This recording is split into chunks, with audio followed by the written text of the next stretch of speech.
Para pendengar radio yang saya kasih dalam Tuhan kita Yesus Kristus, Shalom. Ini dengan Pendeta Rainer Schoenemann. Pada saat ini kita bersama-sama akan merenungkan tema kembali kepada orientasi semula sebagai pribadi dan gereja. Kembali kepada orientasi semula sebagai pribadi dan gereja. Kita membaca dari Wahyu pasal 3 ayat 14 sampai 22. Wahyu pasal 3 ayat 14 sampai 22. Kepada jemaat di Laodikea, dan tuliskanlah kepada malaikat jemaat di Laodikea, inilah firman dari Amin, saksi yang setia dan benar, permulaan dari ciptaan Allah. Aku tahu segala pekerjaanmu, engkau tidak dingin dan tidak panas. Alangkah baiknya jika engkau dingin atau panas. Jadi karena engkau suam-suam kuku dan tidak dingin atau panas, aku akan memuntahkan engkau dari mulutku. Karena engkau berkata, aku kaya dan aku telah memperkayakan diriku, dan aku tidak kekurangan apa-apa. Dan karena engkau tidak tahu bahwa engkau melarat dan malang, miskin, buta, dan telanjang, maka aku menasihatkan engkau supaya engkau membeli daripadaku emas yang telah dimurnikan dalam api, agar engkau menjadi kaya, dan juga pakaian putih, supaya engkau memakainya, agar jangan kelihatan ketelanjanganmu yang memalukan. Dan lagi, minyak untuk melumas matamu, supaya engkau dapat melihat. Barang siapa kukasihi, ia kutegur dan kuhajar. Sebab itu, relakanlah hatimu dan bertobatlah. Lihat, aku berdiri di muka pintu dan mengetok. Jikalau ada orang yang mendengar suaraku dan membukakan pintu, aku akan masuk mendapatkannya, dan aku makan bersama-sama dengan dia, dan ia bersama-sama dengan aku. Barang siapa menang, ia akan kududukan bersama-sama dengan aku di atas tahtaku, sebagaimana aku pun telah menang dan duduk bersama-sama dengan Bapa-Ku di atas tahtanya. Siapa bertelinga, hendaklah ia mendengarkan apa yang dikatakan Roh kepada jemaat-jemaat. Kembali kepada orientasi semula sebagai pribadi dan gereja. Dalam pasal 2 dan 3 dalam kitab Wahyu diberikan 7 surat yang diberikan oleh Yesus kepada Rasul Yohanes sebagai gambaran kepada 7 jemaat yang ada di Asia Kecil, yang menggambarkan situasi kehidupan rohani dan pelayanan mereka, yang juga berlaku prinsip-prinsipnya untuk kita di masa kini. Ada berbagai surat di sana. Misalnya surat kepada jemaat Efesus, Pergamus, Smyrna, Tiatira, Sardis, dan Philadelphia. Dan surat kepada jemaat Laodikea merupakan surat yang terakhir. Secara keseluruhan, ketujuh surat ini menggambarkan penilaian Yesus terhadap setiap jemaat, sekaligus juga bagaimana Yesus memberikan teguran, jalan keluar, dan juga nasihat, dan juga janji kepada mereka. Maka strukturnya semua sama, meskipun ada sedikit perbedaan kecil masing-masing. Pertama ada perkenalan diri Yesus, siapa pribadi Yesus. Yang kedua ada diagnosa Yesus, yaitu penilaian situasi jemaat, baik positif maupun negatif. Kemudian ada terapi Yesus atau solusi atau jalan keluar yang Yesus berikan dari situasi yang ada. Dan kemudian yang keempat ada janji Yesus. Dan terakhir kelima ada juga peringatan dan juga nasihat yang Yesus berikan. Struktur yang sama juga ada di surat kepada jemaat di Laodikea ini. Bagian pertama yaitu latar belakang historis ayat 14a. Latar belakang historis ayat 14a. Kita perlu mengenal sedikit kota Laodikea, karena kota Laodikea merupakan sebuah kota yang sangat kaya pada waktu itu. Di tahun 60 sudah Masehi, kota Laodikea hancur total.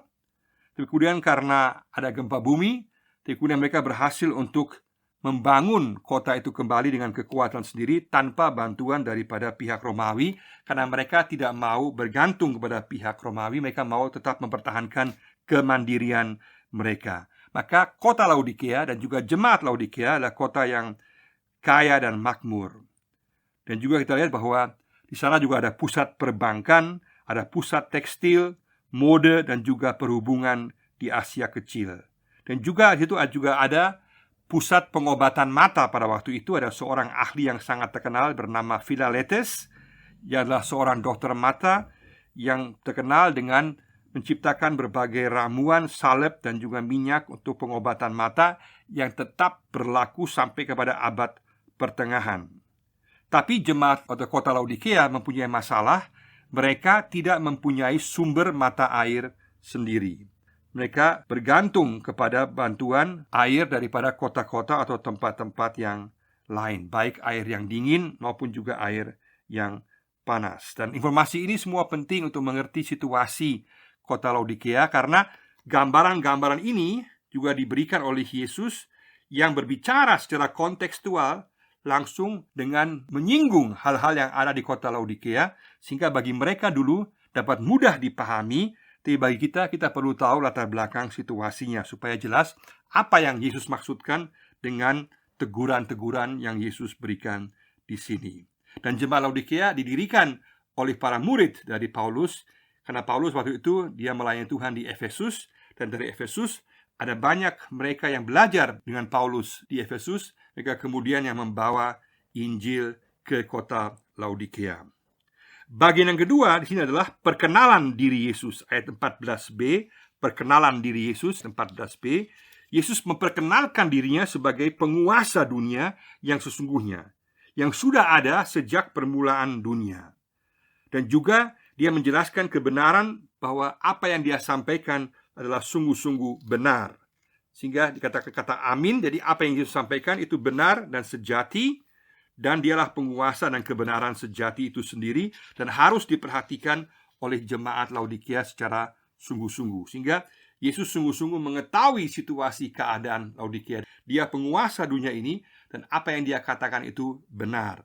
Dan itulah yang harus diperhatikan oleh jemaat Laodikea. Dan juga bagi kita sekarang, sejauh mana kita sungguh-sungguh menghargai Yesus sebagai penguasa dunia, sejauh mana kita menyembah Yesus sebagai penguasa dunia, sejauh mana kita mentaati Yesus sebagai kebenaran sejati, dan sungguh-sungguh sadar bahwa apa yang dia katakan adalah benar, ya dan amin, dan dapat dan perlu dan harus kita ikuti. Yang ketiga adalah di sini diagnosa Yesus. Diagnosa Yesus, gambaran dan penilaian situasi jemaat. Gambaran dan penilaian situasi jemaat itu ada dalam ayat 15 sampai ayat 17. Yesus sang penguasa dunia mengenal hasil pekerjaan jemaat di Laodikea.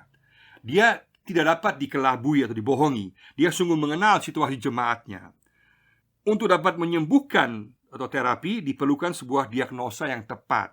Dan itulah yang dilakukan Yesus di sini. Jadi penilaian Yesus sungguh-sungguh keras. Jemaat Laodikea tidak dingin dan tidak panas.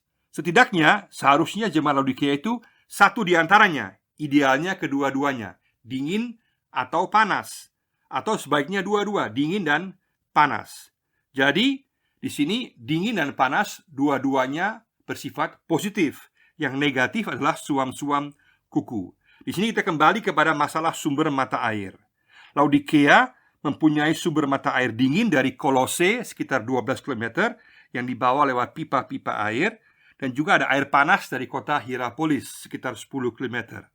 Dan kita tahu bahwa kota Hierapolis memiliki air panas yang sangat mampu untuk menyembuhkan untuk pengobatan, dan juga lewat pipa-pipa maka air itu dibawa ke kota Laodikea. Nah, masalahnya pada saat air yang segar, yang dingin, yang bagus itu sampai di kota Laodikea, dia telah menjadi hangat, menjadi suam-suam kuku. Sama juga air yang panas, yang menyembuhkan, yang bagus dari kota Hierapolis, ketika sampai di kota Laodikea menjadi suam-suam kuku. Dan gambaran itu yang kemudian diberikan Yesus mengenai situasi jemaat Laodikea yang digambarkan tidak dingin dan tidak panas, sehingga Yesus ingin memuntahkan mereka. Artinya dingin bersifat positif karena menyegarkan, panas bersifat positif karena menyembuhkan.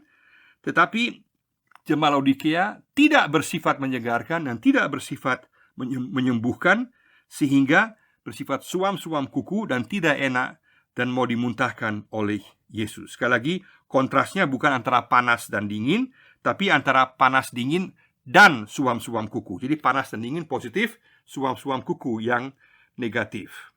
Nah, di sini seringkali ada kesalahan pengertian dalam penafsiran. Artinya jemaat Laodikea harusnya menjadi jemaat yang menyegarkan lingkungannya dengan penginjilan, dan juga dengan pelayanan sosial yang sungguh-sungguh menyegarkan orang lain, sekaligus juga menyembuhkan orang lain dengan cara membawa Injil pemulihan kepada orang-orang yang belum percaya. Jadi, arti dingin atau panas bukan berarti semangat untuk Tuhan, bukan. Tapi maksudnya bahwa pengaruhnya, jemaat Laodikia harusnya mempunyai pengaruh yang bersifat dingin dan panas. Paling sedikit dingin atau panas. Idealnya kedua-duanya, tapi jangan sampai suam-suam kuku. Maka orang Kristen dipanggil untuk menjadi baik panas maupun dingin, artinya bercirikan memulihkan dan menyegarkan. Dengan demikian bukan suhu semangat kekristenan yang diukur di sini, tetapi perbuatan nyata yang berpengaruh kepada lingkungan. Nah, masalahnya jemaat Laodikia tidak memiliki pengaruh dampak yang positif dan tidak efektif terhadap lingkungannya. Di sini kita diingatkan oleh kata-kata Yesus dalam Matius 5 ayat 13, "Kamulah garam dunia, tetapi apabila garam itu menjadi tawar, dengan apakah ia diasinkan? Tidak ada lagi gunanya selain dibuang dan diinjak orang."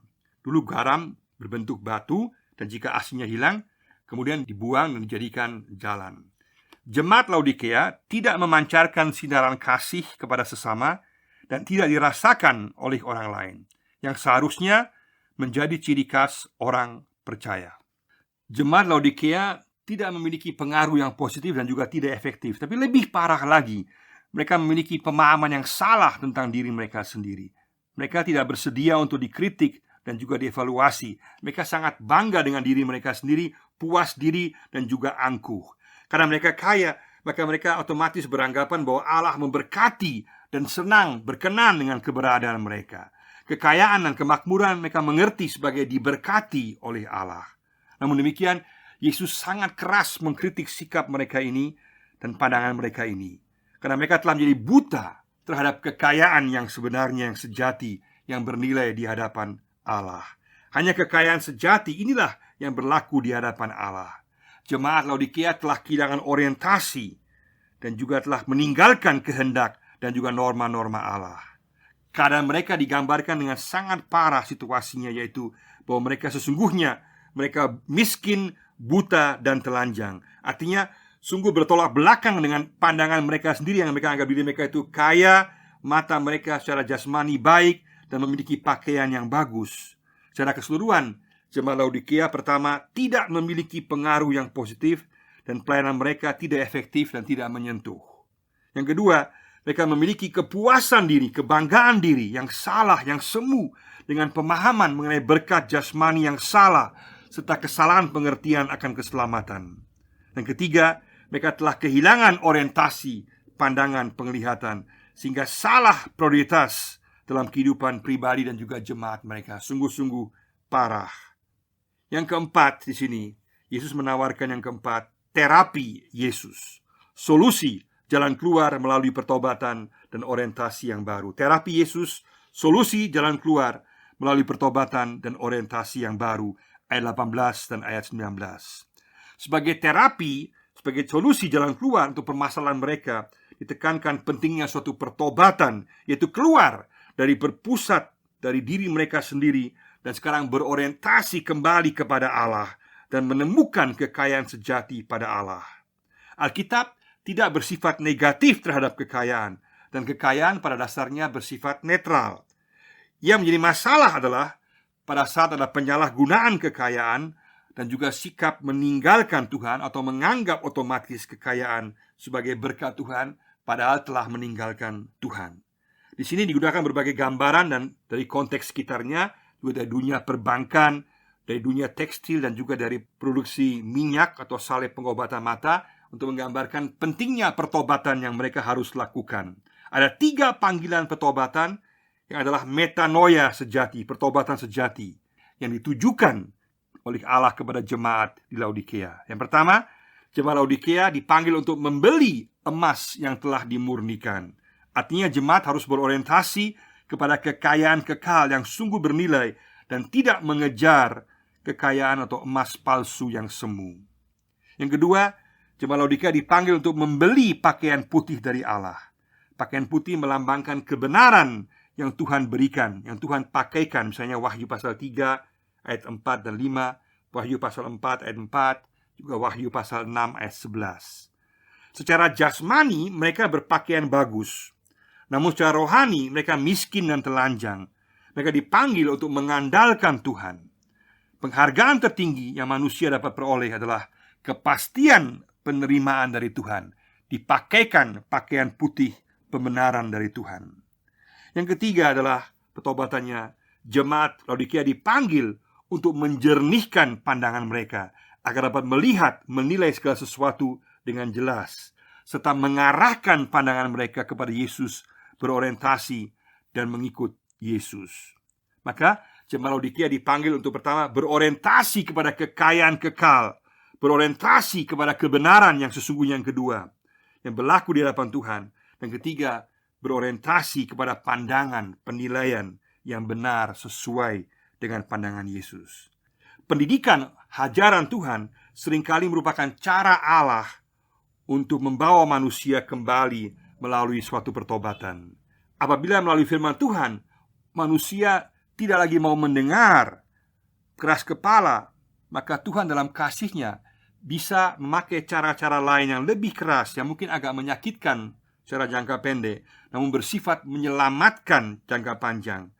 Karena Dia menghajar kita dengan tujuan supaya kita kembali diingatkan, bertobat, dan kembali kepada Tuhan. Sehingga jangka pendek kita mungkin merasakan kesakitan, ada masalah, tapi jangka panjang kita akan memperoleh keselamatan. Maka hajaran Tuhan, peringatan Tuhan melalui berbagai peristiwa dalam kehidupan kita, saat kita keras kepala tidak mau dengar Tuhan, maka itu merupakan cara Tuhan dalam kasih-Nya untuk membawa kita kembali kepada kehidupan kekal, orientasi kepadanya. Maka pendidikan atau hajaran Tuhan harus dilihat dan juga dinilai dari tujuan akhirnya sebagai koreksi. Maka bukan merupakan sebuah tindakan balas dendam buta. Dan juga secara pastoral harus kita lihat bahwa janganlah kita memvonis orang mengenai kemungkinan adanya hajaran Tuhan dalam kehidupan mereka.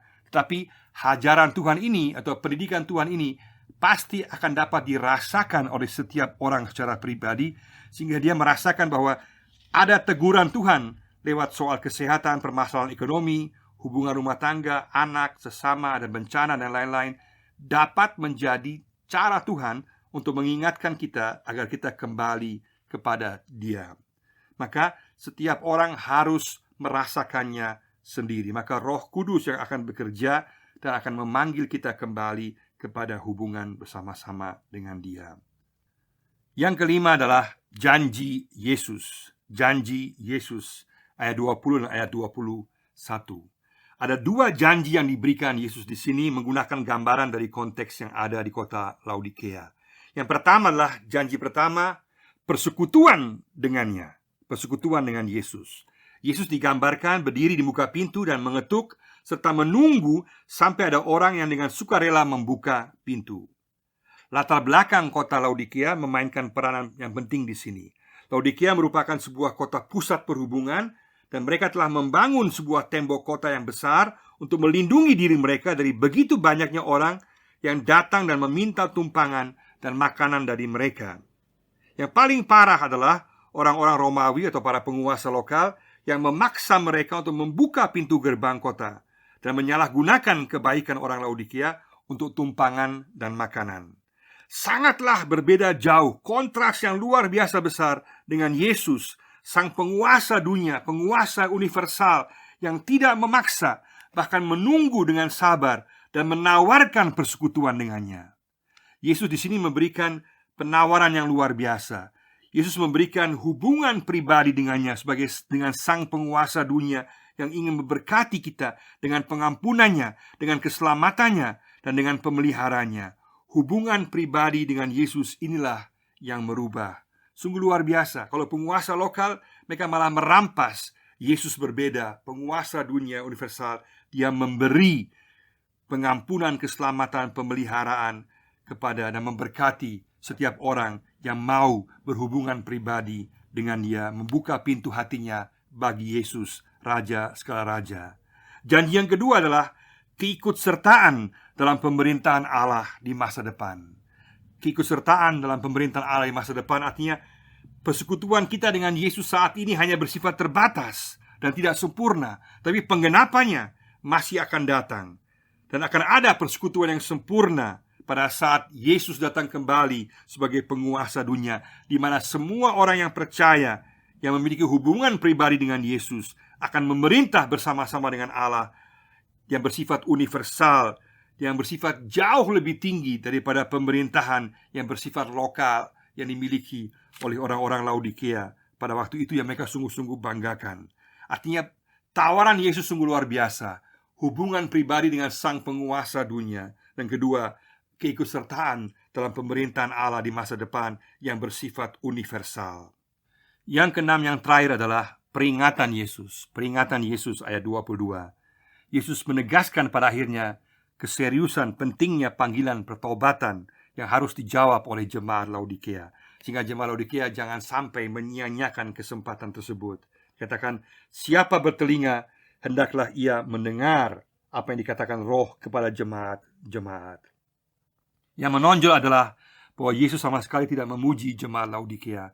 Meskipun mereka kaya, mereka sehat, mereka kelihatannya secara lahiriah luar biasa, parlente habis, tapi Yesus tidak terpesona, tidak tertipu dengan pandangan penampilan luar. Tapi Yesus melihat keberadaan jemaat Laodikia yang sesungguhnya, dan ternyata mereka tidak memiliki pengaruh yang positif apapun. Pelayanan mereka tidak efektif, baik secara pelayanan sosial, diakonia maupun penginjilan. Mereka tidak punya dampak yang positif terhadap lingkungan mereka.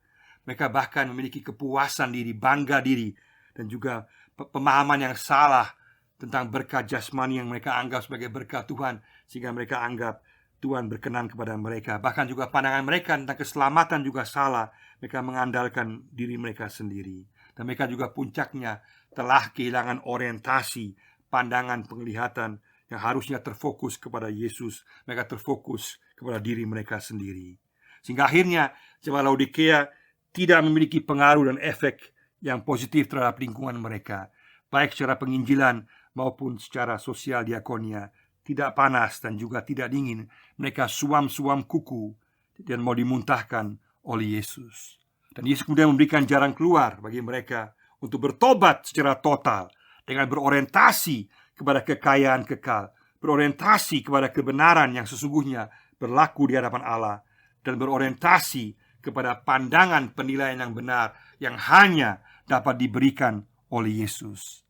Dan pada saat mereka bertobat, Yesus kemudian menjanjikan bahwa Yesus mau bersekutu dengan mereka, mau memiliki hubungan pribadi dengan mereka masing-masing, juga dengan jemaat secara keseluruhan, dan juga akan mengikutsertakan seluruh warga jemaat. Semua orang percaya, semua yang bertobat akan ikut terlibat dalam pemerintahan Allah secara luar biasa. Dan untuk itu jemaat Laodikia dipanggil untuk bertobat.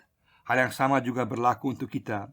Mari sama-sama kita mengevaluasi diri kita masing-masing secara pribadi, dan juga mengevaluasi jemaat-jemaat kita masing-masing juga dalam keberadaannya dan juga dalam pelayanannya. Sejauh mana kita sungguh-sungguh menghormati Yesus sebagai penguasa, dan juga menghormati dan menghargai kebenaran firman Tuhan. Sejauh mana kehidupan rohani pribadi kita dan jemaat kita dan juga pelayanan kita bersifat memulihkan orang lain, bersifat panas memulihkan atau bersifat menyegarkan orang lain, dan juga sungguh-sungguh menyenangkan orang lain, sehingga ada pelayanan penginjilan maupun sosial diakonia. Ataukah kita mungkin sudah menjadi suam-suam kuku dan tidak mempunyai pengaruh yang positif lagi? Sejauh mana kita sudah mulai bangga diri dan puas diri, menganggap Tuhan senang dengan keberadaan kita, dan juga dengan berkat jasmani yang kita miliki, kita anggap Tuhan berkenan kepada kita. Sejauh mana kita sungguh-sungguh mengerti bahwa kekayaan sejati ada pada Allah. Sejauh mana kita telah kehilangan orientasi dan salah dalam fokus kehidupan kita, baik pribadi maupun jemaat. Apa yang merupakan dasar hidup kita? Kekayaan, penghargaan manusia? Kemanakah arah fokus daripada hidup pribadi kita maupun juga jemaat kita? Apakah kekayaan sejati, kebenaran sejati, dan pandangan yang benar yang Allah berikan? Bagaimana reaksi kita terhadap ajaran Tuhan, pendidikan Tuhan dalam kehidupan kita? Apakah kita menerimanya dan kita berubah, kita bertobat, katakan Tuhan terima kasih, meskipun hal ini keras, tapi saya mau terima sebagai pendidikan daripada Engkau, supaya saya kembali kepada Engkau, supaya Tuhan mau supaya kita kembali dalam persekutuan kekal bersama-sama dengan Dia. Sejauh mana kita sungguh-sungguh menerima tawaran Yesus yang mengetuk pintu hati kita, yang mau masuk dalam kehidupan kita, yang mau hidup bersama-sama dengan kita, bersekutu dengan kita. Maukah kita menerima Dia sebagai juru selamat kita? Sejauh mana kita sungguh-sungguh mengerti tawarannya bahwa kita akan memerintah bersama-sama dengan Tuhan kekal selama-lamanya? Sejauh mana kita mau mendengar teguran pertobatan Tuhan Yesus dan meraih janji-janjinya? Ataukah kita berkeras hati dan tidak taat? Mari sama-sama kita katakan, Tuhan, kita mau kembali kepada orientasi semula, baik sebagai pribadi maupun sebagai jemaat, kepada kekayaan sejati, kebenaran sejati, pandangan sejati, supaya hidup kita sungguh-sungguh memiliki dampak yang panas, yang memulihkan orang lain, dan juga dingin, yang bersifat menyegarkan orang lain, baik pribadi maupun jemaat kita, sehingga kita memiliki pengaruh yang positif, yang efektif, membawa berkat bagi orang-orang sekitar kita, dan menjadi kemuliaan bagi nama Tuhan. Kiranya Tuhan menghantar kita kembali kepada orientasi yang semula, baik sebagai pribadi maupun jemaat, dan menjadikan kita orang-orang Kristen yang panas dan dingin, yang memulihkan dan yang menyegarkan lingkungan di mana kita berada. Kiranya Tuhan memberkati kita semua. Amin.